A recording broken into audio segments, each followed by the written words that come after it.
I woke up this morning and I did my daily browsing of the YouTube sphere, and I got my daily dosage of the internet by just watching offensive memes and videos of babies playing with kittens, because that should be the proper mixture.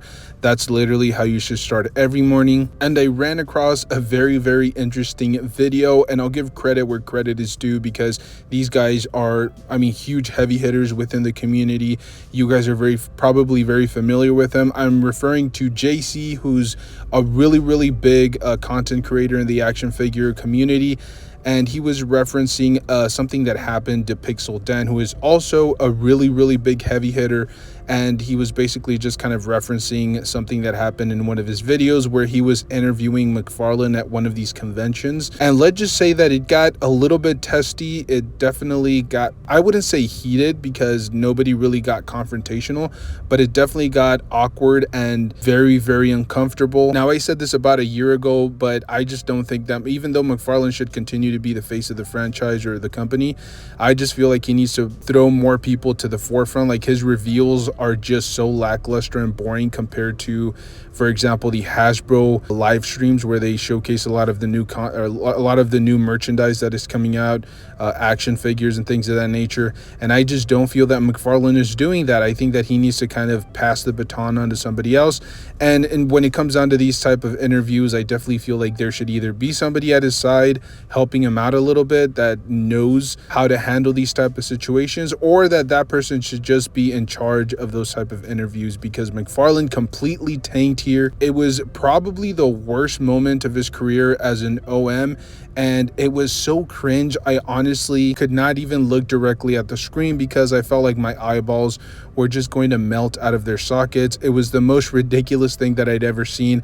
And there was even a moment where the Todster looked like he actually wanted to chokeslam Pixel Dan. He puts his hand on his shoulder all awkwardly. He reminds me of that Miles Morales shoulder move from Into the Spider-Verse. There's also a move where he actually pokes his chest, and I almost feel like that poke reached his soul, because the Todster was just definitely not open to a different point of view. He was not open to criticism in this particular interview. He eventually goes on this rant where he claims that all of your photographs on your phone have absolutely no value in the real world aside to you, but his pictures do have a ton of value, which I was completely baffled that he made that type of argument. In a nutshell, he's criticizing your choice to have pictures on your phone of your stupid children, but you're not willing to spend $20 on one of his digital photographs. Essentially, nobody would pay $20 for a picture of your ugly child, but we should shell out as many Benjamins as Mcfarlane dictates just to buy a digital photograph of one of his figures. By the way, he didn't actually say that. I'm just kind of encapsulating what I saw from the video. And by the way, I'm not actually going to put a clip of the video because I don't know Pixel Dan and I don't know JC personally, and I feel really awkward. I would definitely feel really awkward if I put them on there and then they were upset about me putting the video in there. So like I said, I don't want to steal any credit. I don't want to steal any content. If you guys are interested in actually watching the video or the interview, I will put a link in the description. That way you guys can actually check out the original content from Dan himself. And I'm not stealing any views. Like I said, this is just kind of a video of giving you guys my personal perspective on what went on, because there's a lot to dissect here. There's a lot to go into, but that's kind of the gist of what happened. And I'll be brutally honest, guys, here, and people can like it or not like it, but as a consumer, you're allowed to say whatever it is that you want. You can go out and just be as critical as you want. But if you're an OM or if you're a representative of a company, you're supposed to behave professionally. You're supposed to be able to handle criticism.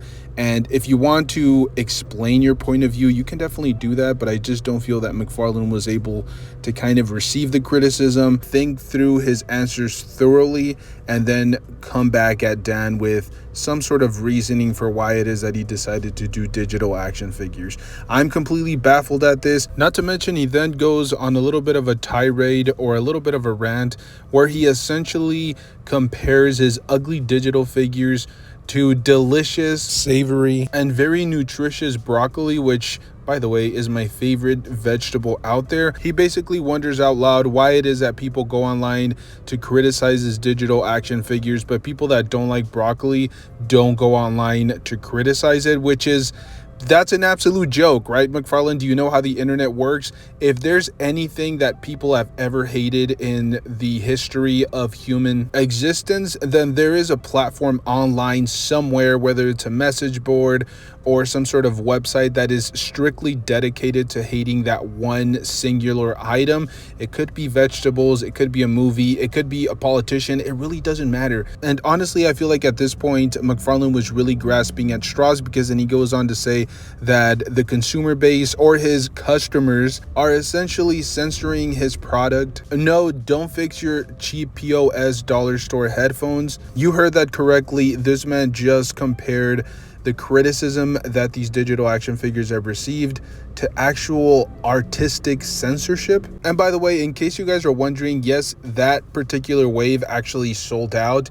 Only time will tell whether it was because people were actually genuinely interested in the digital action figures, or if people just really wanted this particular wave and the digital figures just seemed to be attached to it. And really, there's no way to segregate the two. If you bought the entire wave, you essentially bought the digital Build-A-Figure, even if you decide to download it or not. If you guys did purchase these figures, let me know down below. Is there an ulterior motive here, or did you actually just want the figures? I'm very curious to see what you guys have to say. Like I said, I just wanted to give you guys my brief take on the situation, because it's absolutely comical. There are moments where I actually genuinely laughed out loud. The Toddster is king, but at the moment, guys, honestly, he's on a downward spiral. He's been releasing just absolute nonsense, and then when his consumer base or his fan base comes out and actually criticizes his product, he gets incredibly confrontational, gets very defensive, and just completely unprofessional. I know it's not gonna garner like national attention, but this is one of the most epic meltdowns that I've ever seen on camera. I don't know if he's ever going to be able to rebound from this.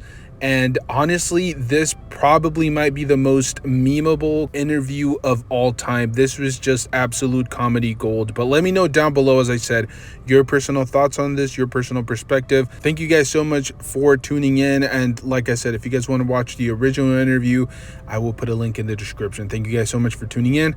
I'll see you guys in the next one. Thank you.